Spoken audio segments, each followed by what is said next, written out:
இன்றைய முக்கிய செய்திகள் சுருக்கமாக. நீட் தேர்வு தமிழ்நாட்டில் 307 மையங்களில் 1.42 லட்சத்திற்கும் மேற்பட்டோர் நீட் தேர்வு எழுதப்பட்டுள்ளது. வினாத்தாள் கசிவு உள்ளிட்ட எந்த குளறுபடிகளும் இல்லாமல் தேர்வை நடத்த மாவட்ட ஆட்சியர்களுக்கு தலைமைச் செயலாளர் உத்தரவிட்டுள்ளார். மாணவர்களுக்கு தேவையற்ற கூடுதல் கட்டுப்பாடுகள் விதிக்க வேண்டாம் என்று அறிவுறுத்தப்பட்டுள்ளது. காவிரி மேலாண்மை ஆணைய கூட்டம் ஜூன் 23. 53வது காவிரி மேலாண்மை ஆணைய கூட்டம் டெல்லியில் நடைபெறுகிறது.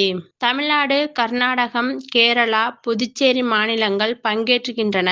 கர்நாடகாவின் மேகதாது அணை திட்டம் குறித்து முக்கிய விவாதம் நடைபெறலாம் என எதிர்பார்ப்பு. 125 நாள் வேலைவாய்ப்பு திட்டம், புதிய விக்சித் பாரத் கிராம வேலை வாய்ப்பு மற்றும் வாழ்வாதார உத்தரவாத திட்டம் ஜூலை 1 முதல் அமலுக்கு வருகிறது. பழைய 100 நாள் வேலை திட்டம் 125 நாட்களாக உயர்த்தப்பட்டுள்ளது. ரூபாய் 95,692 கோடி இடைக்கால நிதி ஒதுக்கப்பட்டுள்ளது. திட்ட அமலாக்கத்திற்கு 100 மண்டல அதிகாரிகள் நியமிக்கப்படுகிறார்கள்.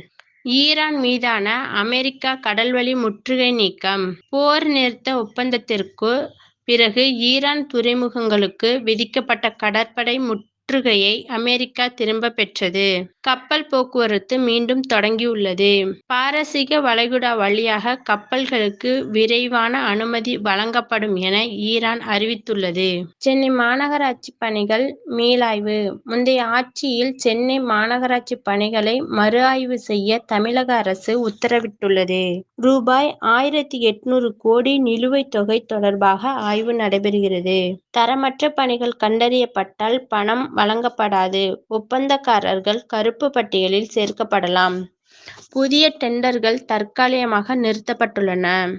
ஆப்பிள் சாதனங்களின் விலை உயர்வு. உலகளாவிய சிப் தட்டுப்பாடு காரணமாக ஐபோன், மேக், ஐபாட் உள்ளிட்ட ஆப்பிள் சாதனங்களின் விலை உயர உள்ளது. இதை நிறுவனத்தின் C. E. O. Tim Cook உறுதிப்படுத்தியுள்ளார். செப்டம்பரில் புதிய ஐபோன் அறிமுகத்திற்கு முன்பே விலை உயர்வு அமலாகலாம். த.வெ.க.வில் இணைந்த முக்கிய பிரபலங்கள். நடிகர் மன்சூர் அலிகான், இயக்குனர் ஆர். வி. உதயகுமார் உள்ளிட்ட பலர் தமிழக வெற்றிக் கழகத்தில் இணைந்தனர். பனையூர் அலுவலகத்தில் நடைபெற்ற நிகழ்ச்சியில் கூட்ட நெரிசலால் தள்ளுமுள்ளு ஏற்பட்டது. இண்டிகோ விமானத்தை மின்னல் தாக்கியது. கொல்கத்தா விமான நிலையத்தில் புறப்பட தயாராக இருந்த இண்டிகோ விமானத்தை மின்னல் தாக்கியது. பயணிகள் அனைவரும் பாதுகாப்பாக வெளியேற்றப்பட்டனர். விமானம் தொழில்நுட்ப பரிசோதனைக்கு உட்படுத்தப்பட்டது. மைனர் திருமணங்களை தடுக்க புதிய அறிவுறுத்தல்.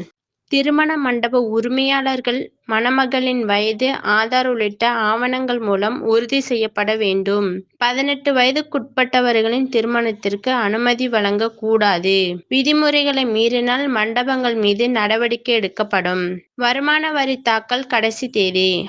ஐடிஆர் 1 மற்றும் ஐடிஆர் 2 தாக்கல் செய்ய கடைசி நாள் 31 ஜூலை 2026. ஐடிஆர் 3 மற்றும் ஐடிஆர் 4 தாக்கல் செய்ய கடைசி நாள் 31 ஆகஸ்ட் 2026. தாமதமாக தாக்கல் செய்தால் அபராதம் விதிக்கப்படும்.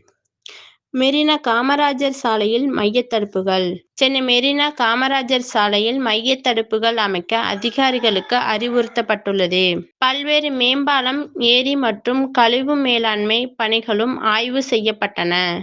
ஐ.யு.எம்.எல். திமுக கூட்டணியில் இருந்து விலகல். இந்திய யூனியன் முஸ்லிம் லீக் ஐ.யு.எம்.எல். திமுக கூட்டணியில் இருந்து விலகுவதாக தெரிவிக்கப்பட்டுள்ளது. தற்போது த.வெ.க. அரசில் அங்கம் வகிப்பதால் இந்த முடிவு எடுக்கப்பட்டதாக கட்சியின் தலைவர் காதர் மொஹிதீன் தெரிவித்துள்ளார். நன்றி. மீண்டும் சந்திப்போம்.